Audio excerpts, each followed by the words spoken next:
اس کے ساتھ ساتھ انہوں نے اپنے ساتھ برتھ کنٹرول پلس یعنی حمل کو روکنے والی پلس بھی اپنی گاڑی میں رکھی تھیں۔ بعد میں جب پولیس نے ان کے کمرے کی تلاشی لی تو انہیں پتہ چلا کہ ان کے تقریباً ساری چیزیں انہوں نے اپنے ساتھ کارٹنز میں پیک کر کے اپنے ساتھ لے گئی تھیں، یہاں تک کہ جو انہوں نے اپنے کمرے کی دیواروں پر اپنی کچھ تصویریں اور باقی کچھ آرٹ وغیرہ لگایا ہوا تھا وہ بھی انہوں نے ہٹا کے اپنے ساتھ لے گئی ہیں۔ پولیس کو یہ پتہ نہ چل سکا کہ مونا نے یہ ساری چیزیں کیوں ہٹا کے اپنے ساتھ لے کے گئی تھیں، کیونکہ وہ صرف ایک ہفتے ہی کی چھٹی پہ جا رہی تھیں یا وہ جانا چاہتی تھیں واپس، انہوں نے شاید اسی کالج آنا تھا، لیکن اس چیز کا کوئی بھی ان کو علم نہ ہو سکا کہ ساری چیزیں وہ اپنے ساتھ کیوں لے کے گئی تھیں۔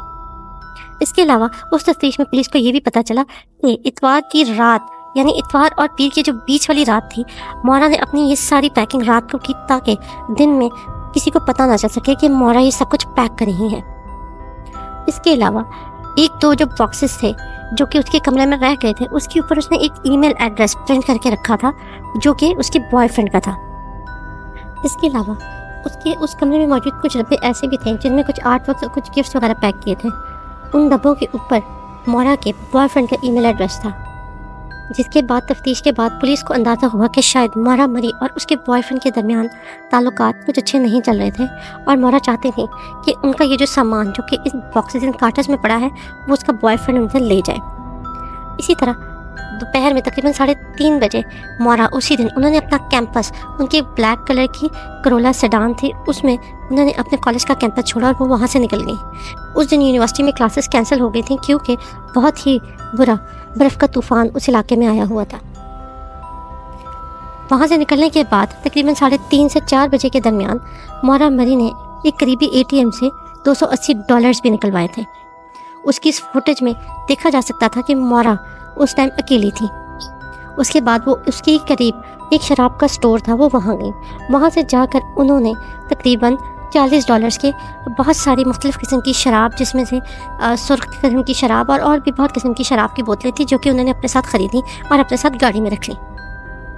اس سٹور کے سیکیورٹی کا جو فوٹیج تھا، جو کیمرہ تھا، اس میں بھی دیکھا جا سکتا تھا کہ مورا جب یہ سب کچھ خرید رہی تھیں تو وہ اکیلی تھیں۔ اسی ہی دن جس دن مورا اپنے کالج سے نکلی تھی اور یہ ساری شاپنگ کی، انہوں نے جو کہ رجسٹری تھی موٹر وہیکل کی، کیونکہ ان کی پچھلی گاڑی جو کہ انہوں نے خراب کر دی تھی اس ایکسیڈنٹ کی وجہ سے، اس کا جو ایک ایکسیڈنٹل فارم تھا جو کہ ان کے والد نے ان سے کہا تھا کہ وہ اٹھانا ہے،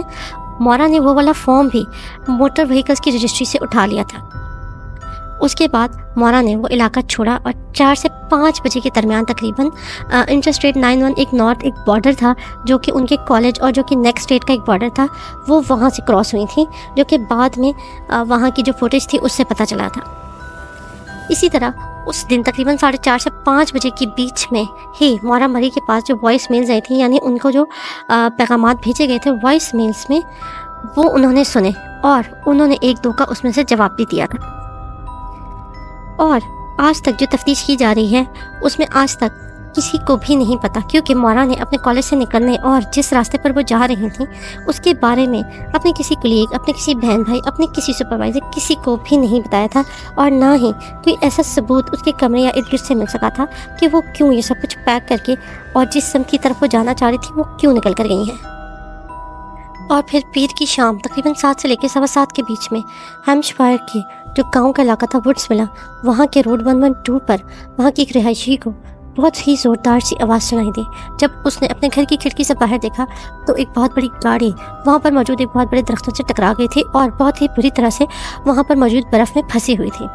اس عورت نے اس ٹائم وہاں پر موجود کاؤنٹی شیرف کے ڈپارٹمنٹ میں بھی کال کی اور انہیں اس ایکسیڈنٹ کے بارے میں آگاہ کیا۔ اس کے بعد اس نے 911 لاک پر بھی کال کی۔ اس عورت نے جب 911 کے لاک پر کال کی تھی تب اس نے بتایا کہ اسے اس گاڑی کے اندر ایک بوڑھا آدمی جو کہ سگریٹ پی رہا تھا وہ بھی نظر آیا ہے، لیکن بعد میں جب پولیس نے اس خاتون سے انٹرویو لیا تو انہوں نے کہا کہ نہیں، انہوں نے کسی آدمی کو نہیں دیکھا تھا، لیکن شاید اس گاڑی کے اندر سے ایک سرخ قسم کی ریڈ لائٹ جو تھی وہ بار بار بجھ رہی اور جل رہی تھی، جو کہ شاید کسی موبائل فون کی تھی، جو انہیں محسوس ہوا کہ شاید وہاں پر کوئی آدمی بھی ہے۔ ایکسیڈنٹ کے وقت وہاں سے ایک موٹر بائک والا یعنی ایک موٹر سائیکل بندہ گزرا اور ایک اسکول بس کا ڈرائیور تھا جو کہ اسی قریب کے علاقے میں رہتا تھا۔ ان دونوں کے مطابق انہوں نے گاڑی دیکھی تھی۔ اس کے علاوہ بس ڈرائیور کے مطابق انہوں نے وہاں پہ اس جوان خاتون یعنی مورا مری کو بھی دیکھا تھا جو کہ اپنی گاڑی کے ارد گرد پھر رہی تھیں۔ جو اسکول ڈرائیور تھی بعد میں انہوں نے پولیس کو تفتیش میں بتایا کہ انہوں نے اس خاتون کو جب دیکھا تو انہیں بظاہر اسے کوئی بھی چوٹ نہیں لگی ہوئی تھی، اسے کوئی قسم کا خون نہیں بہہ رہا تھا اس کے جسم کے کسی بھی حصے سے، لیکن انہیں بہت زیادہ سردی محسوس ہو رہی تھی اور وہ سردی کی وجہ سے کانپ رہی تھی۔ اس کی وجہ سے انہوں نے اس خاتون کو مدد کے لیے کہا اور ان سے کہا کہ انہوں نے پولیس کو بھی کال کی ہے، لیکن وہ خاتون جو ہے انہوں نے ان کو منع کیا کہ وہ پولیس کو دوبارہ کال نہ کریں، کیونکہ انہوں نے آلریڈی پولیس کو کال کر دی ہے، کیونکہ بعد کے ریکارڈ کے مطابق مورا نے کسی بھی قسم کی کوئی کال، جو کہ اس ٹائم اس کا جو سیل فون تھا وہ ایکٹیو تھا، لیکن اس نے اس ٹائم پولیس کو کوئی بھی کال نہیں کی تھی۔ وہ جو اسکول بس ڈرائیور تھا اسے پتا تھا کہ اس ٹائم اس علاقے میں کوئی بھی سیلولر نیٹ ورک کے جو سگنل تھے وہ کام نہیں کرتے تھے، اسی لیے اس نے گھر پہنچ کر شیرو ڈپارٹمنٹ کو 743 پر دوبارہ کال کی، اور اس ٹائم اسے وہاں پر مورا کی گاڑی تو نہیں نظر آ رہی تھی، لیکن اسے اس روڈ پر کافی ساری گاڑیاں نظر آئیں جو کہ گزری پولیس کے پہنچنے سے پہلے۔ اس طرح ایک اور خاتون جو کہ وہیں پر کہیں کام کرتی تھی اور کام سے چھٹی ہو کر اپنے گھر واپس آ رہی تھی، انہوں نے کہا کہ وہ اس حادثے کے مقام سے تقریباً 7:37 بجے پر گزری تھی۔ 7:37 کے ٹائم انہوں نے دیکھا تھا کہ پولیس کی ایک گاڑی SUV وہ مورا کی گاڑی کے بالکل آمنے سامنے پارک کھڑی ہوئی تھی۔ وہ اس طرح کے حادثے کو دیکھ کر کچھ دیر وہاں کھڑی ہوئی اور گاڑی سے باہر نکل کے انہوں نے دیکھا، لیکن نہ مورا کی گاڑی میں نہ پولیس کی گاڑی، ان دونوں کی گاڑیوں میں کوئی بھی موجود نہیں تھا، یہ دونوں گاڑیاں بالکل خالی تھیں۔ پھر انہوں نے شاید حادثہ دیکھا کہ وہ اس قدر سخت یا اس قدر پریشان کن حادثہ نہیں ہے، اس لیے وہ خاتون گھر چلی گئی۔ خاتون کے اس دعوے کو، جس میں انہوں نے کہا تھا کہ انہوں نے 7:37 پر وہاں سے گزرتے وقت دیکھا تھا پولیس کی گاڑی کو، پولیس کا آفیشیل ٹائم تھا جس میں انہوں نے لکھا کہ وہ کس ٹائم جائے وقوع حادثے پر پہنچے تھے، وہ 9 منٹ بعد کا ٹائم تھا، یعنی پولیس کے مطابق وہ 7:46 پر اس حادثے کی جگہ پر پہنچے تھے، جو کہ کافی شبے کی بات تھی۔ پولیس کے اپنے ریکارڈ کے مطابق 7:46 کے ٹائم جب پولیس جائے وقوع پر پہنچی تو اس گاڑی کے ارد گرد مورا کا کوئی بھی نام و نشان نہیں تھا۔ وہ گاڑی جس کے آگے کا شیشہ ٹوٹ چکا تھا اسے لاک کر کے مورا وہاں پر نہیں تھی موجود۔ اس کے بعد پولیس والے نے جب گاڑی کھول کے اندر دیکھی تو اس گاڑی کے اندر مورا کا اپنا کارڈ، وہ فارم، کچھ کمپیکٹ ڈیز، اس کا میک اپ، ڈائمنڈ جویلری وغیرہ سب موجود تھی، اس کے کچھ کھلونے اور ایک کتاب جو کہ پہاڑوں کی مہم جوئی کے بارے میں تھی وہ بھی موجود تھی، لیکن مورا کا اپنا ڈیبٹ کارڈ، کریڈٹ کارڈ اور اس کا اپنا سیل فون موجود نہیں تھا، اور اس تاریخ اور وقت کے بعد دوبارہ اس کے کریڈٹ کارڈ یا سیل فون کے آن ہونے کی کوئی بھی رپورٹ موصول نہیں ہو سکی تھی، یعنی اس کے بعد سے اس کے سیل فون یا ڈیبٹ یا کریڈٹ کارڈ کو استعمال نہیں کیا گیا تھا۔ 8 بجے کے قریب مورا کی وہ گاڑی جو کہ روڈ کو بلاک کر رہی تھی اس کے لیے ایک ٹرک منگوایا گیا اور اس طرح سے اسے باندھ کے وہاں پہ ایک لوکل گیراج میں بھیج دیا گیا تاکہ روڈ کلیئر ہو سکے، اور اس کے بعد جو پولیس آفیسر جائے وقوع پر پہنچا تھا وہ اپنے آفس واپس چلا گیا۔ 8 سے 8:30 بجے کے درمیان ایک کانٹریکٹر جو کہ اسی روٹ سے اپنے گھر کی طرف واپس آ رہا تھا، وہ شمال سے واپس اپنے گھر کی طرف یعنی نیچے کی طرف آ رہا تھا، اس نے ایک نوجوان خاتون کو دیکھا جو کہ جینس پہنے ہوئی تھی اور اس نے اس کے اوپر بہت ہی ڈارک کلر کا کوٹ پہنا ہوا تھا اور بھورے رنگ کی اس نے جیکٹ پہنی ہوئی تھی۔ وہ بہت ہی تیز قدموں سے آگے شمال کی طرف جا رہی تھی اور وہ اسی روٹ یعنی روٹ 112 پر سفر کر رہی تھی، اور اس ٹائم کے مطابق یعنی اگر ہم دیکھیں تو وہ 4 سے 5 مائل 6 سے 8 کلومیٹر اپنی گاڑی سے دور تھی مورا، کیونکہ بعد میں تصدیق کی گئی کہ جی مورا نے بھی یہی والا لباس پہنا ہوا تھا۔ اس سارے حادثے کے بارے میں ابھی تک مورا مری کے گھر میں کوئی بھی خبر نہیں پہنچی تھی۔ اگلے دن 10 فروری کو 12:30 بجے کے قریب مورا مری کی تلاشی کے لیے ایک باقاعدہ رپورٹ جاری کر دی گئی، جس میں مورا مری نے جس طرح کے کپڑے پہنے ہوئے تھے وہ چھاپا گیا اور کہا گیا کہ اس طرح کی خاتون اگر کہیں نظر آتی ہیں تو پولیس کو فوراً بتایا جائے۔ اسی دن تقریباً 3:30 بجے مورا مری کے والد فرینڈ مری کو ایک وائس میل بھی چھوڑی گئی جس میں انہیں بتایا گیا کہ اس طرح کی ان کی خالی گاڑی انہیں روٹ 112 پر ملی ہے۔ فرینڈ مری اس ٹائم کیونکہ اس اسٹیٹ میں نہیں تھے، وہ دوسری جگہ پر کام کرتے تھے، اس لیے انہیں وہ کال ریسیو نہیں ہوئی، اور شام کو 5 بجے ان کی بڑی بیٹی نے وہ وائس میل سنی اور انہوں نے اپنے والد کو کال کر کے بتایا کہ اس طرح سے مورا مری جس گاڑی میں نکلی تھی اس کا ایکسیڈنٹ ہوا ہے اور مورا وہاں پر موجود نہیں ہے۔ فریڈرک مری نے پھر ہارون ہل کی پولیس اسٹیشن جو کہ اس ڈپارٹمنٹ جو کہ اس ٹائم وہاں حادثے پر جنہوں نے رپورٹ بنائی تھی ان سے کانٹیکٹ کیا۔ انہوں نے ان کے فادر فریڈرک مری کو بتایا کہ اگر رات یا اگلی صبح تک بھی مورا مری کا کوئی بھی پتہ نہ چلا تو اس کے بعد باقاعدہ ایک پوری بڑی سرچ لانچ کی جائے گی مورا مری کے بارے میں۔ یہ سارے حالات ہونے کے بعد بھی یعنی پورا دن گزر گیا اور فروری 11 تک مورا مری کا کوئی اتا پتہ نہ چلا، تو 11 فروری کو صبح 8 بجے ہی فریڈرک مری ہاون ہل پولیس اسٹیشن پہنچ گئے تھے، اور 8 بجے کے قریب ہی پولیس اسٹیشن سے باقی لوگوں نے ایک باقاعدہ سرچ لانچ کی۔ اس تلاشی کے دوران جو باقاعدہ ٹرینڈ کتے ہیں انہیں بھی استعمال کیا گیا تاکہ وہ مورا مری کی جو خوشبو ہے یا اس کے جو کپڑے یا گاڑی کے اندر اگر اس طرح کی کوئی خوشبو ہے اسے ارد گرد کے علاقے میں ڈھونڈ سکیں۔ مورا کی تلاشی کے لیے جو کتے لائے گئے تھے انہوں نے گاڑی میں سے مورا کی پرفیوم کی خوشبو سونگھ کر آگے صرف 100 میٹر تک دوڑ لگائی۔ اس کے بعد وہ وہیں پر رک گئے، یعنی اس کے بعد پولیس کا خیال تھا کہ یہاں سے مورا ہو سکتا ہے کسی اور گاڑی میں بیٹھ کے آگے چلی گئی تھی۔ 5 بجے کے ٹائم مورا مری کا جو بوائے فرینڈ تھا وہ اپنے والدین کے ساتھ وہیں ہارون ہل پولیس اسٹیشن بھی پہنچ چکا تھا۔ مورا مری کے اس بوائے فرینڈ کو پہلے پولیس نے الگ میں لے جا کے اس سے تفتیش کے بعد میں اس کے ماں باپ کے ساتھ مل کے اس کے ساتھ تفتیش شروع کی گئی۔ اس کے علاوہ پولیس نے اپنا یہ بھی اسٹیٹمنٹ دیا کہ مورا مری یا تو کہیں کسی چیز سے بھاگنے کی کوشش کر رہی تھی یا شاید خودکشی کی کوشش کر رہی تھی، جسے اس کے خاندان نے بالکل ڈینائی کر دیا۔ ان کے مطابق وہ اچھی اور بہت زندہ دل لڑکی تھی اور وہ ایسا کچھ نہیں کر سکتی تھی۔ مورا مری کے بوائے فرینڈ ہارون ہل پولیس اسٹیشن آنے کے لیے جب اس نے اپنی فلائٹ لی تو فلائٹ کے دوران اس نے اپنا موبائل فون بند کر دیا تھا، لیکن ہارون ہل پولیس اسٹیشن پہنچنے کے بعد جب اس نے موبائل آن کیا تو وہاں پر اس کے پاس ایک وائس میل موجود تھا۔ اس وائس میل میں وہ کہتا ہے کہ اسے کسی کی سسکیوں کی آواز سنائی دے رہی تھی۔ اس کے بوائے فرینڈ کے مطابق وہ مورا کی شاید سسکیوں کی آواز تھی۔ اس نمبر کو جب پولیس نے ٹریس کیا تو وہ امریکن ریڈ کراس کا نمبر تھا، لیکن اس کے بعد اس میں ایسی کوئی اور نہیں معلومات نہیں مل سکی اور وہاں پر وہ لیڈ بھی کلوز ہو گئی۔ امریکہ میں نامعلوم افراد کے کیسز کو لوکل پولیس یا اسٹیٹ پولیس ہی ہینڈل کرتی ہے، لیکن مورا مری کے کیس کو بہت زیادہ میڈیا کوریج ملی، جس کی وجہ سے FBI نے بھی اس کیس کو جوائن کر لیا تھا۔ FBI نے شروع میں اس کی فیملی، اس کی بوائے فرینڈ کی فیملی اور اس کے کالج کے کچھ دوستوں کے انٹرویوز لیے، لیکن وہاں سے اسے کوئی بھی ایسا کوئی ثبوت یا کوئی شواہد نہیں مل سکے۔ اس کے بعد مورا کی تلاشی کے لیے دوبارہ 10 دن کے بعد ایک بہت بڑی سرچ لانچ کی گئی اسی جگہ پر، جہاں پہ نہ صرف نیچے پولیس وغیرہ اور لوکل لوگ جو ہے وہ اس کی تلاشی انہوں نے نیچے زمین پر کی، بلکہ ہیلی کاپٹر جن میں تھرمل امیجنگ کیمراز لگے ہوئے تھے وہ بھی استعمال کیے گئے۔ تھرمل امیجنگ کیمراز جو ہوتے ہیں وہ برف کے نیچے یا درختوں کے نیچے اگر کوئی ایسی چیز ہے جو کہ عام لوگوں کو نہیں نظر آ جاتی، وہ تھرمل امیجنگ کیمرا کی وجہ سے شاید ہیلی کاپٹر میں نظر آ جاتی ہے۔ اس کے علاوہ ان کے ساتھ ٹریکنگ ڈاگس اور کیڈاور ڈاگس کی ایک بریڈ ہے جو کہ بہت زیادہ پروفیشنل ہوتے ہیں اس طرح کی کوئی بھی چیز ڈھونڈنے میں۔ ان کتوں کو بھی استعمال کیا گیا تاکہ مورا مری کا کوئی نشان مل سکے۔ اسی طرح سے اسی تلاشی کے دوران مورا کی بڑی بہن کو وہیں اس حادثے سے تقریباً کچھ 10 میٹر کی دوری پر ایک بہت ہی زیادہ بری طرح سے پھٹا ہوا ایک انڈر ویئر ملا، جو کہ بعد میں لے کر آیا گیا اور اس کی DNA ٹیسٹنگ کی گئی، لیکن وہ پتہ چلا کہ وہ مورا کا نہیں تھا۔ اور اس طرح سے یہ جو بہت بڑی سرچ لانچ کی گئی جس میں 2 دن تک مسلسل اسے تلاش کیا جاتا رہا، وہ بے سود رہی اور مورا کا کوئی بھی نشان نہیں مل سکا۔ پولیس نے مورا کے اس کیس کو شروع میں نامعلوم افراد یا لاپتہ افراد کے کیس کے طور پر ہینڈل کیا، کیونکہ ان کے مطابق مورا کی ساری تیاری اس طرح سے تھی کہ شاید وہ ایک ہفتہ کہیں چھٹیاں گزارنا چاہتی تھیں یا غائب ہونا چاہتی تھیں جان بوجھ کر اپنی فیملی سے، جس کے بارے میں انہوں نے اپنے دوستوں یا فیملی میں سے کسی کو بھی نہیں بتایا تھا۔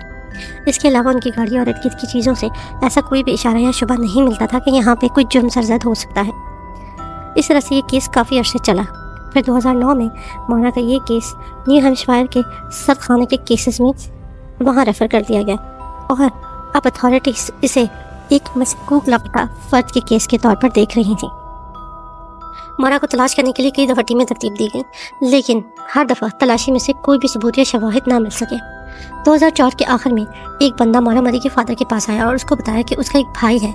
جو کہ شاید پہلے بھی اس طرح کی جرائم پیشہ افراد کے ساتھ کام کر چکا ہے۔ اس کے مطابق اسے اپنے بھائی کے گھر کے پاس ایک بہت بڑا چاقو ملا ہے جو کہ زنگ آلود تھا اور اس پہ کئی خون کے نشانات بھی تھے۔ اس شخص نے فریڈرک مری کو بتایا کہ اسے شک ہے کہ اس کے بھائی اور اس کی جو گرل فرینڈ جو کہ اس حادثے کی جگہ سے تقریباً 1 کلومیٹر کی دوری پہ رہتے ہیں، انہوں نے مورا کو وہاں سے اغوا کر کے اسے قتل کیا ہے۔ فریڈرک مری نے وہ چاقو لے جا کر فارنسک ٹیسٹنگ کے لیے لیبارٹری میں جمع کرایا، لیکن اس میں سے بھی ایسا کوئی ثبوت نہ مل سکا۔ بعد میں جو شخص اپنے بھائی پر الزام لگا رہا تھا اس کے بارے میں پولیس کا یہ خیال تھا کیونکہ وہ ڈرگس وغیرہ یعنی مختلف قسم کی منشیات استعمال کرتا تھا اور جو انعام کی رقم رکھی گئی تھی مورا مری کو ڈھونڈنے کے لیے وہ رقم جو ہے وہ حاصل کرنا چاہتا تھا، اس وجہ سے اس نے اس طرح کی کہانی بنائی ہے۔ مورا کے لیے تلاشی چلتی رہی اور اس طرح سے کئی سال گزرتے رہے۔ کئی سالوں میں بار بار ارد گرد کی جگہ کی تلاشی کی گئی۔ 2006 میں ہونے والی ایک تلاشی کے دوران کیڈاور ڈاگس جو لے کر آئے گئے تھے وہ ایک گھر جو کہ تقریباً اس حادثے سے 1 کلومیٹر کی دوری پہ تھا وہاں جا کر شدید طریقے سے بھونکنا شروع ہو گئے، جیسے کہ شاید وہاں پر کوئی انسانی جسم یا اس طرح کی کوئی خوشبو نہ آئی تھی۔ اور حیران طور پر وہ گھر اس شخص کا تھا جس کا بھائی فریڈرک مری کو یہ بتانا آیا تھا کہ اسے شک ہے کہ اس کے بھائی نے مورا مری کو اس رات اغوا کر کے قتل کیا ہے۔ اسی طرح اس گھر میں سے کارپیٹ کا ایک ٹکڑا کاٹ کر لیبارٹری بھیجا گیا اور کے ریزلٹس آج تک پبلک کو نہیں بتایا گیا کہ واقعی وہاں پہ کوئی ایسا ثبوت یا شواہد پولیس کو ملے کہ نہیں۔ اس کے بعد کئی عرصے تک کیس چلتا رہا۔ اس دوران مورا مری کے والد نے کئی دفعہ پولیس والوں کو اور حکومت سے اپیل کی کہ اس کی بیٹی کے کیسز کو ایک نامعلوم فرد کے کیس سے لے کر ایک کرمنل کیس کے طور پر دیکھا جائے، کیونکہ اسے یقین ہے کہ شاید اس رات اس کی بیٹی کو اغوا کر کے قتل کر دیا گیا تھا، کیونکہ پولیس کے مطابق اس رات کے بعد مورا مری کو کبھی بھی دیکھنے یا اس سے کوئی بات چیت یا ایسا کوئی ثبوت نہیں مل سکا کہ اس رات کے بعد مورا کو کبھی دیکھا گیا تھا۔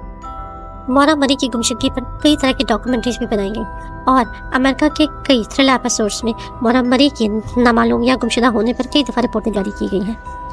ایک اور تھیوری جو کہ مورا مری کے غائب ہونے کی وجہ سے ایک دی گئی تھی، جیمس رینر ایک رائٹر ہے جس نے اپنی کتاب میں یہ تجویز دی کہ ہو سکتا ہے کہ اس رات مورا مری کی گاڑی خراب ہونے کے بعد اس نے کسی انجان ڈرائیور کے ساتھ اسے لفٹ لی اور وہ کہیں اور چلی گئی، وہاں پر جا کے اسے اپنی نئی زندگی شروع کی ہے اور اپنے کریڈٹ کارڈز وغیرہ وہ سارے اس نے ختم کر دیے، کیونکہ اس کے اوپر جو کریڈٹ کارڈ کے فراڈ کا کیس تھا جو کہ شروع میں ہم نے آپ کو بتایا تھا، اس کی وجہ سے ہو سکتا ہے اسے کہیں نرس کی جاب نہیں ملے گی اور اس طرح سے وہ اپنی ایک نئی زندگی ہو سکتا ہے شروع کر چکی ہو۔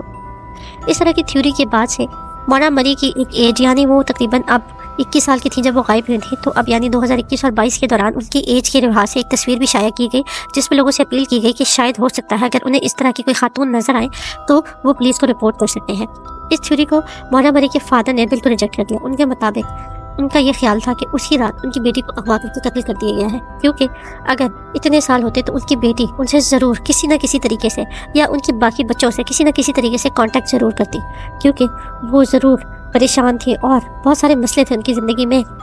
لیکن ایز اے فیملی ہم ایک دوسرے کو بہت زیادہ سپورٹ کرتے تھے۔ اس کیس کے بارے میں آپ کا کیا خیال ہے؟ اور آپ ہمیں اپنی آراء سے ضرور آگاہ رہیے گا، ہم سے جڑے رہیے اور دیکھتے رہیے اس طرح کے اور بھی سنسنی خیز کیس، جڑے رہیے۔